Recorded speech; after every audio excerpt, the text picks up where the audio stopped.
President Trump is crashing out as he is snubbed for the Nobel Peace Prize, something that he has been on a massive campaign to try to secure. But is he actually damaging his chances even further by, well, kissing the butt of a dictator? I'm Paul, U.S. Army combat veteran.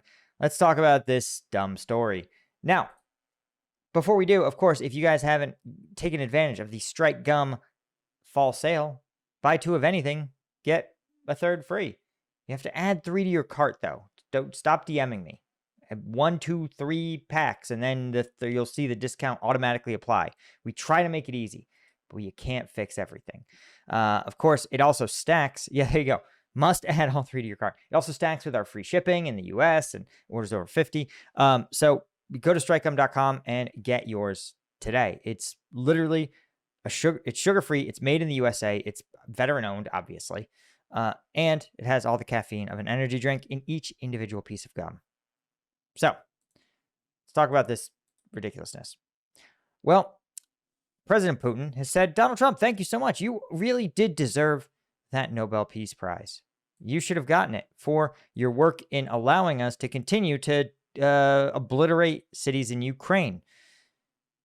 Essentially, Vladimir Putin put out a statement saying, quote, I don't know whether the current U.S. president deserves the Nobel Prize, but he is truly doing a lot to resolve complex crises that have dragged on for decades.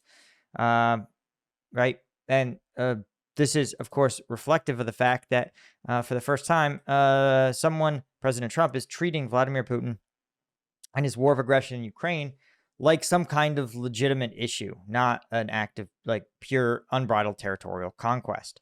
And the insane part is that despite Vladimir Putin continually snubbing the president, insulting him, refusing to do any of the things that was agreed upon, right? You might recall in August, President Trump rolled out the red carpet for Vladimir Putin because and Putin promised he would have a trilateral meeting between him and Zelensky, or a bilateral meeting with Zelensky. The promises kept shifting, and of course that hasn't happened at all. Vladimir Putin was like, hey, dude, thanks for the dinner. I'll catch you later, nerd. And yet, President Trump has gone on to say, thank you, President Putin.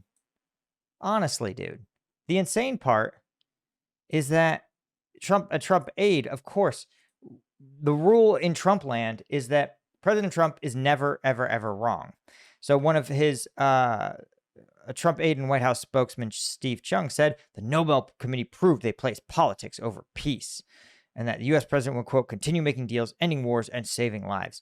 The irony is, of course, the Nobel Peace Prize actually went to a Venezuelan opposition leader who, in all likelihood, despite her having to live in hiding, the Venezuelan leader is likely, if the president actually makes good on his sort of oblique attempts to enact regime change in Venezuela, she's going to be in charge, right? And so this is just classic stupidity. You would think that the president would gas up someone who's going to presumably replace Maduro if he is ever deposed. Again, something that the president states is his objective. But ultimately, I think it's fair to say that in MAGA land, the only objective is the continued glazing of the president. So the fact that he literally can't even have the generosity to be like, wow, this serves my larger geopolitical objective. But as you guys know, this war with Venezuela, this narco trafficking war, is not based in reality. There's no, the amount of drugs coming from Venezuela in the United States is trivially small. It's simply to avoid, to distract people from the Epstein files. But Ukraine, who did not get a thank you via tweet, said, dude, we would love to nominate President Trump for the Nobel Peace Prize. Just stop Russia from invading us, right? Again, Zelensky's saying, listen, you guys got a deal done on Gaza. And Zelensky's like, yo, dude, get a deal done here in Ukraine.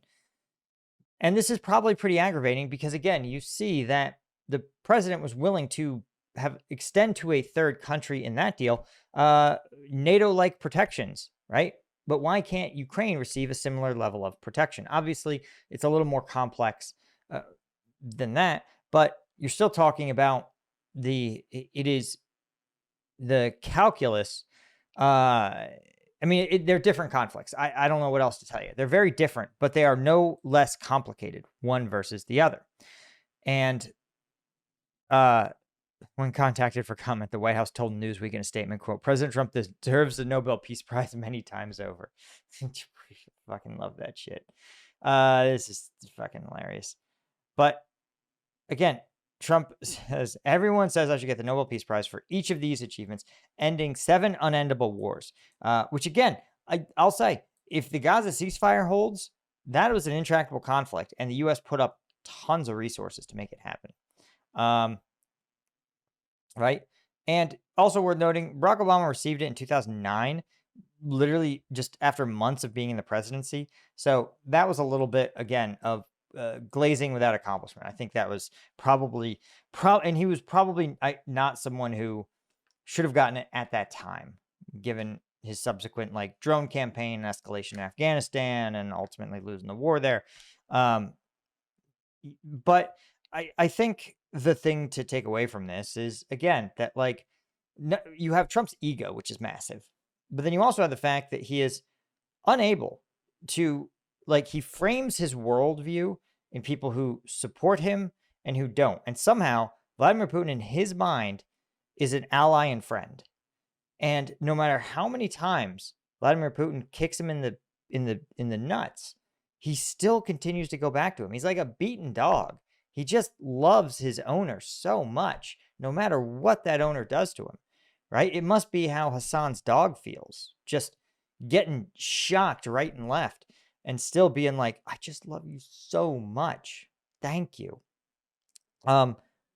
Even as you have Ukraine saying essentially the same stuff, being like, dude, I'll give you the Nobel Peace Prize myself. I'll give you the Ukrainian Peace Prize. We'll invent a prize to give to you if you can end this fucking war. Which I'm actually surprised more countries don't do that, right? Remember how Apple basically got tariff exceptions by giving Trump a big gold iPhone plate that says, like, the world's greatest president? Like, literally, it's the equivalent of me giving my daughter, like, stickers for using the toilet. Being like, you did so good. Look at this, the special sticker, right? And somehow it works on Trump. He's like, you did give me the special sticker. I did do really good. I'm like, yes, you did, buddy. Right? I think Ukraine's missing out. I think if Ukraine was like, yo, if you end this war, we will name a city after you. We will rename Kramatorsk Trump City. I think if they did that, it sounds utterly stupid. If they did that and they said, we will put a golden statue of you in that city to stand for 500 years. The F-35s would be bombing fucking Russian positions the next day. I am certain of it. I think they should legitimately try that. Like, I think it would work. Anyway, sorry, I'm ranting all over the place. Hit subscribe. That makes a difference. Thanks to our Colonel tier members, Sergei Zinchenko, Alan Knudsen, Halford Chesky, Gina Cuesta, Deborah Oppenheimer, all of our Lieutenant tier folks. Couldn't do it without you. Hit subscribe. See ya. Cheers.